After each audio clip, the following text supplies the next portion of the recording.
Assalamualaikum warahmatullahi wabarakatuh. Perkenalkan, nama saya Angelika Putri Kalsan. Saya akan menceritakan tentang legenda asal-usul Gunung Tangkuban Parahu.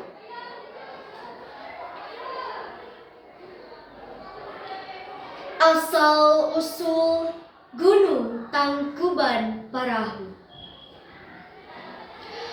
Di sebuah kerajaan di tanah Pasundan, hiduplah seorang putri yang cantik bernama Dayang Sumbi.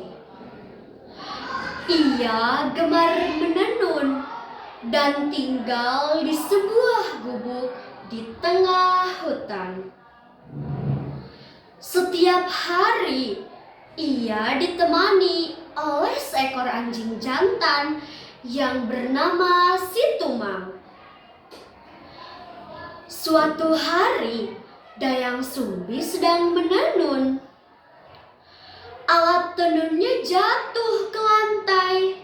Ia malas untuk mengambilnya, dan tanpa sadar ia berucap, "Siapapun yang mengambilkan alat tenunku, jika dia lelaki, akan kujadikan dia suami. Jika dia perempuan, maka akan kujadikan saudara."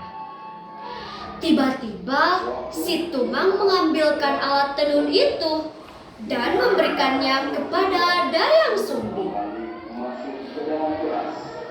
"Tumang, kau seekor anjing. Bagaimana kau bisa memenuhi ucapanku?" Dalam hatinya ia bingung. Namun ia sadar janji adalah janji. Akhirnya Dayang Sumbi menikahi si Tumang.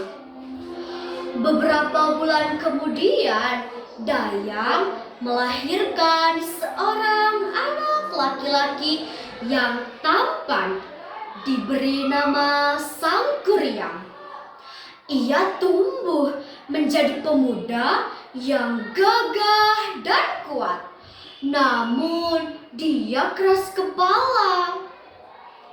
Suatu hari Dayang Sumbi meminta Sangkuriang berburu ke hutan. "Sangkuriang, bawakan Ibu Kijang, Ibu ingin memasaknya," ujar Dayang lembut. "Baik, Bu," jawab Sangkuriang penuh semangat. Namun setelah seharian berburu, Sangkuriang tidak mendapatkan seekor pun kijang. Ia merasa kesal. "Tumang, kau hanya berlari-lari tanpa hasil. Untuk apa aku punya anjing pemalas sepertimu?"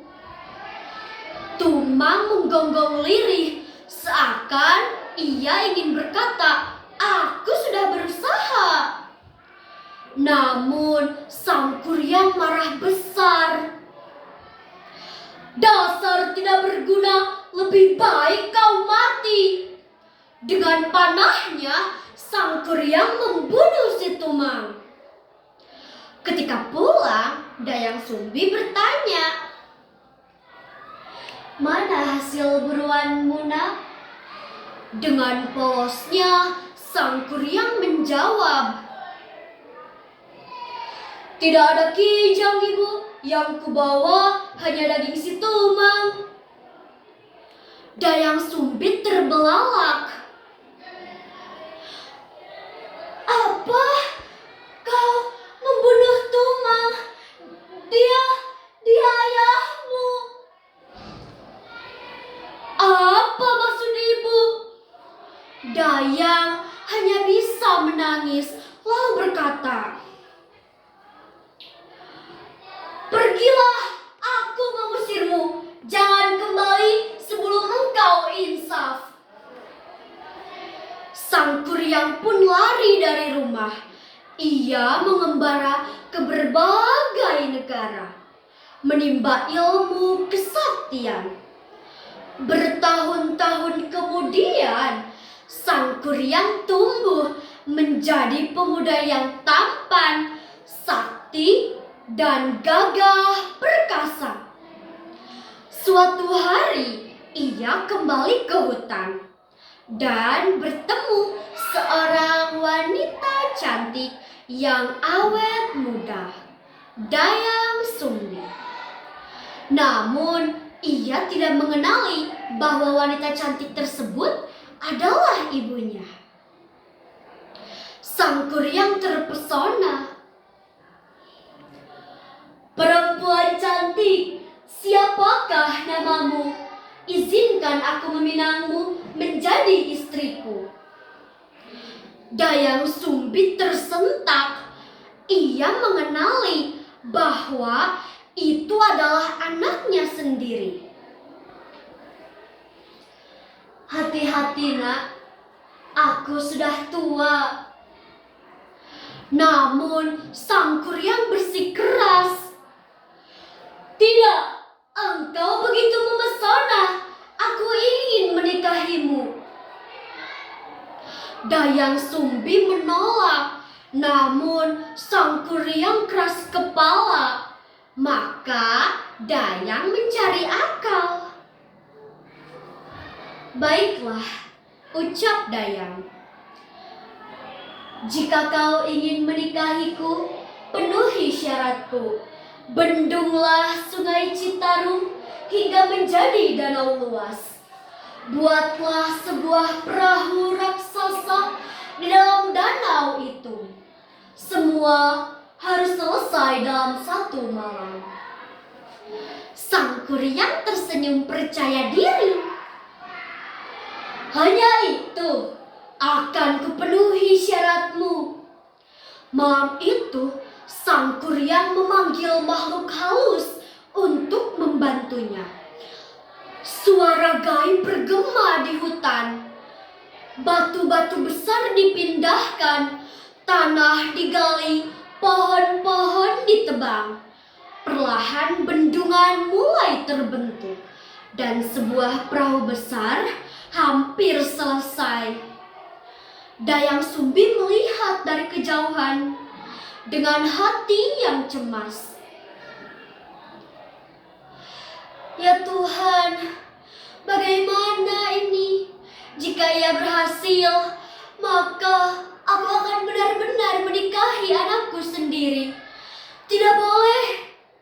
Maka ia meminta ayam berkokok lebih cepat. "Ayam, berkokoklah, seolah-olah fajar telah tiba." Tiba-tiba ayam jantan berkokok. "Kukuruyuk!" Para makhluk halus terbirit-birit terkejut. "Fajar sudah tiba, kita harus kembali." Mereka pun lenyap dalam sekejap. Sang kuryang kaget. "Apa? Masih malam? Mengapa ayam berkokok?" Ia melihat pekerjaannya belum selesai. Bendungan memang sudah jadi, tetapi kapal masih rampung belum terjadi. Dengan amarah, Dayang Sumbi datang menemui sang kuryang. "Sang kuryang, syaratmu gagal. Kau tidak bisa menikahiku." Sang kuryang menggeram. "Tidak, engkau menipuku. Aku sudah hampir selesai."